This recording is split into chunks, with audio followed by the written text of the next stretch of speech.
days, wearing jewelry is an instant way to elevate an otherwise plain garb. For some, it's also a status symbol, while others use it to emphasize their unique style and taste. But in the olden days, jewelries are symbolic items that represent a belief system, an ornament that serves as a tactile connection to the divine, a representation of a cultural heritage. This ancient use of jewelry is what Mark hopes to remind everyone through his jewelry line called Caro. Okay, so Mark, I know you've been doing some other stuff on the side, some very fun things. Can you talk a little bit more about your jewelry and how you got into it?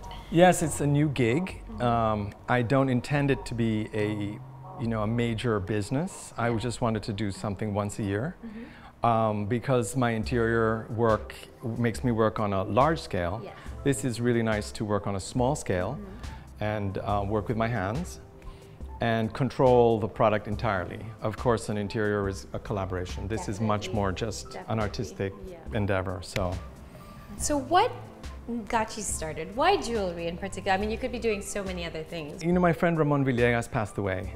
And then he said to me before he died that he was really enjoying his jewelry and his furniture restoration. And those were very, very profitable for him. And I was able to buy from his estate a lot of components that inspired me to move in that direction. Okay, just so you guys know, I'm actually wearing one of his beautiful earrings. Tell me a little bit more about this. Yes, so it's mother of pearl with a hole cut in the center and a white sapphire on a kind of a S hook. Yes. It's about movement and reflectivity, and it's sterling silver. And it's quite light, okay. Which is nice, for big earrings, statement piece, they're really nice. It's so nice to see them on you because I usually make them and they get sold and I never see anybody wearing them. So it's so nice, it's so nice to see them on a person. Caro, which is Spanish for expensive, is perhaps an apt name for this jewelry line. The rich history and immense creativity in each found and repurposed piece makes it truly luxurious. Can we talk about these bracelets? Yeah, I think what I'm so inspired by is folk culture in the Philippines. So this bracelet I found in Baguio Market. So it's rattan. Yeah. This thing pushes and locks it. You see that?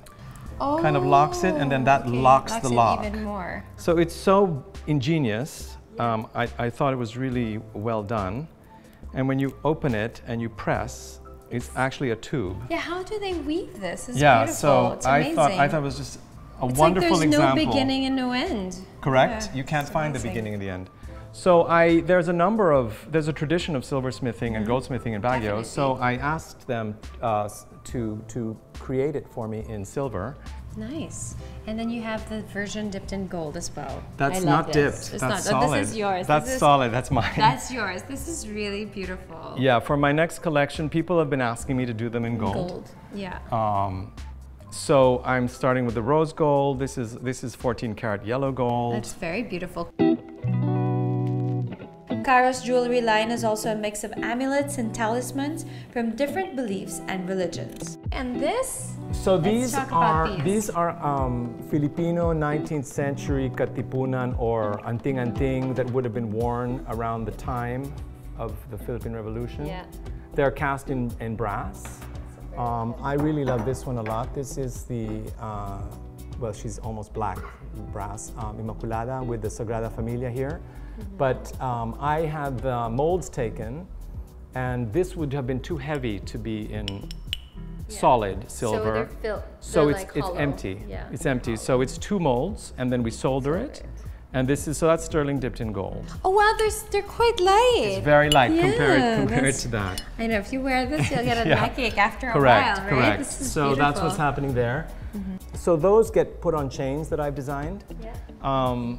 This chain, they're also all made for me in Baguio. They're all silver. So nice. but my anting-antings are also Buddhist. I like both Christian and Buddhist anting-antings. This would have been originally made of terracotta or brick, kind of crushed brick. When the monk dies in Thailand, they take from the river the soil and they take his ashes. Oh wow, and then they really mix beautiful. them into a little, like a thing. Oh, that's wonderful. Yeah, so, and his hair is in it and everything. Oh my gosh. So I cast it, Yes. and now this is hollow, and Okay. that's silver. So Well, maybe one day I can be crushed and put into gold, encased in gold. that's my aspiration. But who's gonna wear it? My children, hopefully.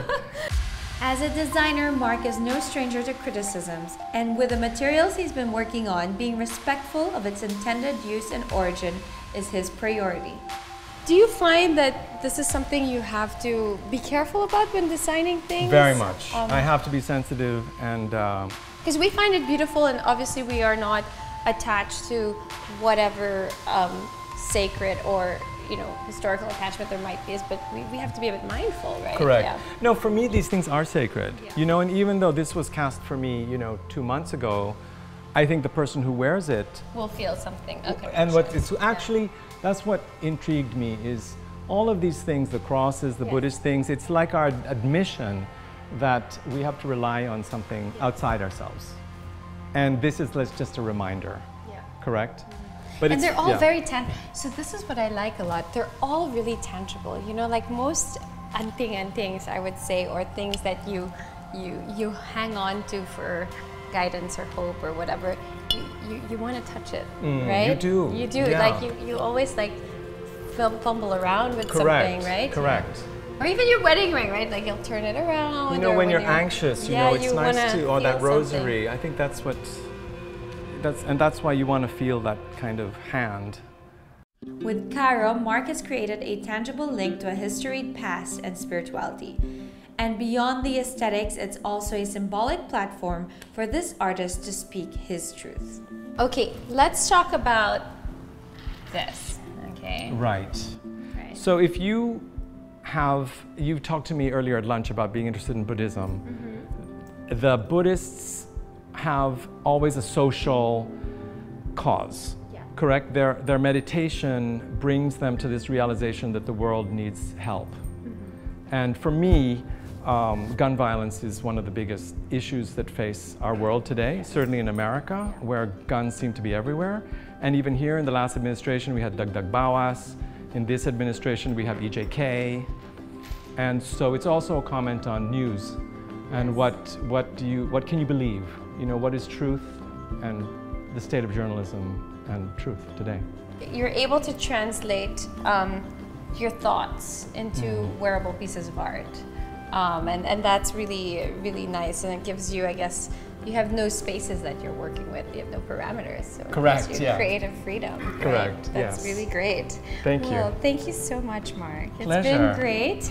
And if you maybe tell people where they could find you. Do you have a website? I'm on Instagram, Okay. caro.jewelryandhome. Okay. And I'm setting it up so it can eventually sell. But we're not quite there yet, but please follow me, caro.jewelryandhome.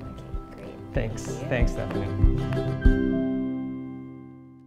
Thank you so much to Philux here at Shangri-La Fort for having us. So what are your favorite lessons or takeaways from today? Do message us on our social media sites and our website. I'm Bianca Gonzalez. And I'm Stephanie Zubiri Crespi, and I'd like to thank Jordana ladies for what I'm wearing now.